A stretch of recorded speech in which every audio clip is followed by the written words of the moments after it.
中市一个39岁男子无钱通开始用抢的，拿50公分长的开山刀，开车到苗栗3义的一间超商来抢劫。抢到钱了后，搁走回倒来台中美丽的汽车旅馆。警方真紧就锁定目标，伫咧抢钱后11点钟就甲逮捕。伊抢来的49000外块，拢也未付开咧，就互掠起来了。涉嫌抢超商一个姓简的查甫人，美丽汽车旅馆，警方趁伊出外买物件时，赶紧甲掠起来。脚打开呀！来，脚打开，来，手叫什么名字？你叫什么名字？警方伫咧身躯抄到49000外块的现金，这拢是为超商抢来，伊钱拢未曾开着，就互警方掠着啊！日了透早5点外，伊驶车到苗栗3义这间超商，拿一个50公分长的开山刀入去抢劫。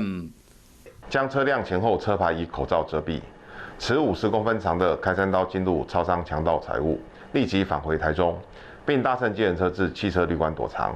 这个查甫人抢超商为入门到得手逃走，前后干那30秒。虽然又用喙烟将这车牌炸咧，也不过警方真紧就掠到人。你为什么要抢劫？你为什么要拿刀子抢劫？记者伫甲问拢无讲，依照警方调查，这个查甫人厝内是做进出口贸易的，伊平时的所费拢是甲老爸老母剩长手，也不过因为疫情关系，进出口的生意炒较济，伊的老爸老母无法度搁提钱互伊开案。伊一个无所费通开，煞去共抢劫，搁换交通工具，当作讲安尼警方掠伊未着，结果伫11点钟后，就互人掠着啊。